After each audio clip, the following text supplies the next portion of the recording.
اعوذ باللہ من الشیطان الرجیم بسم اللہ الرحمن الرحیم۔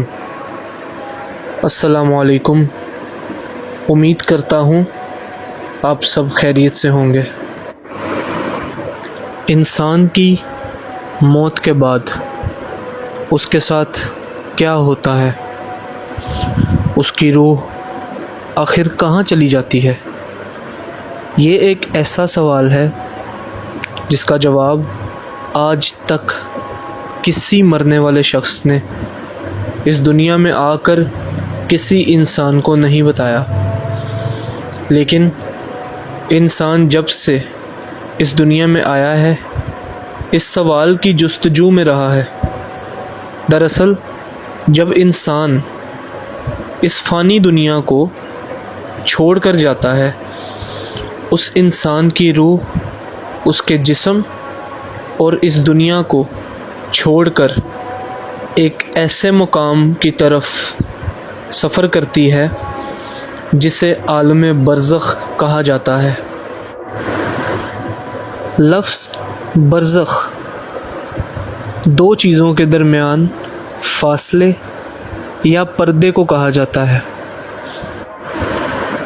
اس عالم کو عالم برزخ اس لیے کہتے ہیں کیونکہ اس کا آغاز موت اور روح قبض ہونے سے لے کر قیامت قائم ہونے تک باقی رہتا ہے۔ مرنے کے بعد قیامت تک تمام انسان و جن اس عالم میں رہتے ہیں۔ مومن کے لیے برزخ جنت کی طرح ہوتا ہے، جبکہ کافر کے لیے جہنم کی مانند ہے۔ روایت کے مطابق دنیا میں انسان کی روح قبض کرنے کے بعد قبر میں روح کو ایک بار پھر سے جسم میں منتقل کیا جاتا ہے، جہاں منکر و نکیر اس سے سوال و جواب کرتے ہیں، اور اس کے بعد اس شخص کے اعمال کے مطابق دونوں نورانی فرشتے اسے آسمان کی طرف لے کر چلے جاتے ہیں۔ اگر روح مومن اور نیک ہوتی ہے تو اسے علین نامی عالم میں چھوڑ دیا جاتا ہے، اور اگر روح بری اور شرک و کفر کرنے والی ہوتی ہے تو اسے سجین میں ڈال دیا جاتا ہے۔ علین اور سجین عالم برزخ کے دو ٹھکانے ہیں جو کافر اور مومن کے لیے خاص ہیں۔ علین میں موجود روحوں پر اللہ کی نعمتیں نازل ہوتی ہیں۔ وہ باغ نما جگہ پر ایک دوسرے کے ساتھ موجود ہوتے ہیں۔ یہاں نیک روحیں ایک دوسرے کو پہچان لیتی ہیں جیسے وہ دنیا میں ایک دوسرے کو جانتی تھیں۔ یہ روحیں ایک دوسرے کو دیکھ کر خوش ہوتی ہیں اور ایک دوسرے سے باتیں کرتی ہیں اور دنیا کے حالات کو یاد بھی کرتی ہیں جو وقت انہوں نے دنیا میں گزارا تھا۔ یہ روحیں یہاں نئی آنے والی روحوں سے اپنے پیاروں کی خبر بھی لیتی رہتی ہیں کہ میرا فلاں رشتہ دار کس حال میں ہے۔ اگر نئی آنے والی روحیں انہیں یہ بتاتی ہیں کہ تمہارا فلاں رشتہ دار تو مر چکا ہے مگر وہ یہاں نہیں پہنچا، تو یہ سمجھ جاتی ہیں کہ انہیں سجین میں ڈال دیا گیا ہوگا۔ نیک روحیں اپنے رشتہ داروں کا انتظار علین میں ایسے ہی کرتی ہیں جیسے کوئی گھر سے دور اپنے گھر والوں سے ملنے کا انتظار کرتا ہے۔ روایت میں آتا ہے کہ نیک روحیں اپنے قریبی رشتہ داروں سے ملاقات کریں گی، جیسا کہ نبی پاک صلی اللہ علیہ وآلہ وسلم نے حضرت فاطمہ رضی اللہ تعالیٰ عنہ سے فرمایا تھا کہ میرے وصال کے بعد سب سے پہلے آپ ہی مجھ سے ملیں گی، اور بالکل ایسا ہی ہوا۔ حضور صلی اللہ علیہ وآلہ وسلم کے وصال کے تقریباً 6 ماہ بعد حضرت فاطمہ رضی اللہ تعالیٰ عنہ رسول اللہ صلی اللہ علیہ وآلہ وسلم سے جا ملی۔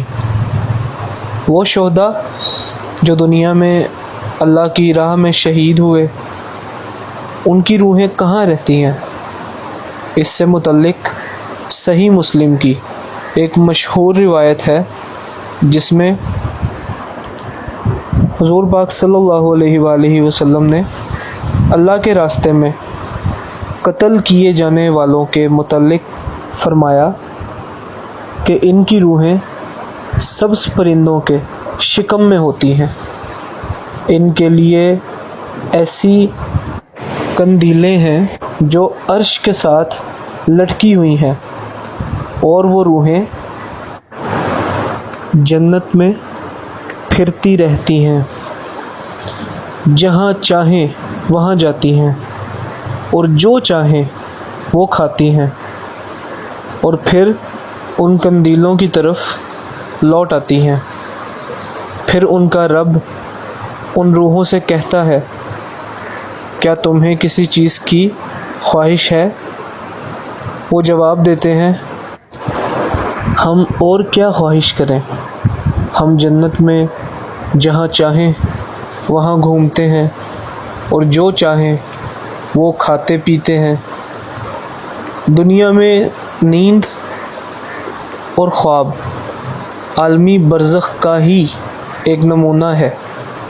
کبھی کبھی انسان کو ایسا خواب آتا ہے جس سے براہ راست روح متاثر ہوتی ہے، اور اس خواب کی تاثیر انسان کے جسم پر بھی ہوتی ہے، جیسے وہ صاف محسوس کرتا ہے۔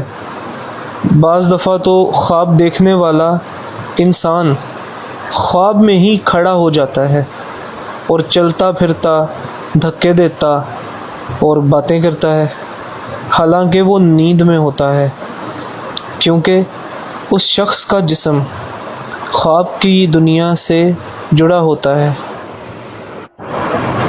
اور وہ ہر بات محسوس کرنے لگتا ہے۔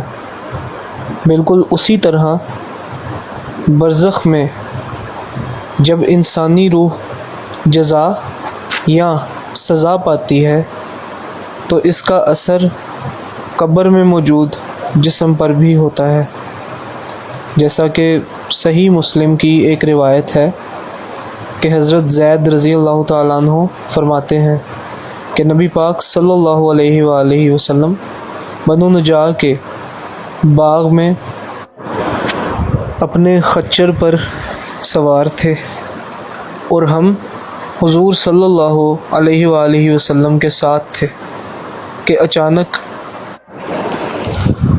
آپ صلی اللہ علیہ وآلہ وسلم کا خچر بدک گیا۔ قریب تھا کہ وہ آپ صلی اللہ علیہ وآلہ وسلم کو گرا دیتا۔ ناگہاں وہاں 5 قبریں تھیں، تو حضور پاک صلی اللہ علیہ وآلہ وسلم نے فرمایا کہ ان قبروں کو کوئی پہچانتا ہے؟ ایک شخص نے عرض کیا کہ میں جانتا ہوں۔ حضور صلی اللہ علیہ وآلہ وسلم نے فرمایا، انہیں کب دفنایا گیا؟ اس نے کہا، زمانہ شرک میں۔ تب حضور صلی اللہ علیہ وآلہ وسلم نے فرمایا کہ ان لوگوں کو اپنی قبروں میں عذاب دیا جا رہا ہے۔ اگر یہ خطرہ نہ ہوتا کہ تم اپنے مردوں کو دفن ہی کرنا چھوڑ دو گے تو میں اللہ سے دعا کرتا کہ اس عذاب سے کچھ تمہیں بھی سنا دے جو میں سن رہا ہوں۔ اسی طرح ایک اور روایت میں آتا ہے کہ 590 ہجری میں بغداد کے ایک مقام پر ایک مردہ بوسیدہ حالت میں پایا گیا، جس کی صرف ہڈیاں باقی رہ گئی تھیں۔ اس کی کیفیت یہ تھی کہ ایسا معلوم ہوتا تھا کہ اس کے دونوں ہاتھوں اور دونوں پاؤں میں لوہے کی میخیں ٹھوکی گئی تھیں۔ میخوں کے نشانات اس کے پیٹ اور پیشانی پر بھی تھے، اور بڑی خوفناک حالت میں وہ مردہ اپنی قبر میں پڑا تھا۔ پانی کے بہاؤ کی وجہ سے زمین کھل گئی اور وہ مردہ باہر آ گیا، جس سے سب کو عبرت حاصل ہوئی۔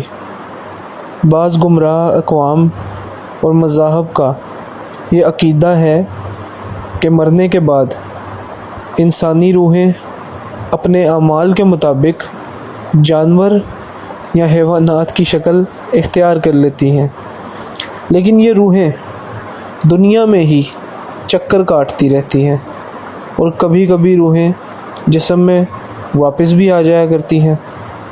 یہ باطل عقیدہ ہے، یہ ایک گمراہ کن اور باطل نظریہ ہے۔ انبیاء کرام کی تعلیمات ہمیں یہ بتاتی ہیں کہ روح جسم سے ایک مرتبہ خارج ہو جائے، اس کے بعد کسی صورت بھی جسم میں لوٹائی نہیں جاتی، بلکہ ان پر برزخ میں عذاب و ثواب ہوتا ہے۔ جو جسم اور روح دونوں پر ہے، خواہ وہ اکٹھے ہوں یا علیحدہ علیحدہ، بے شک موت ایک حقیقت ہے۔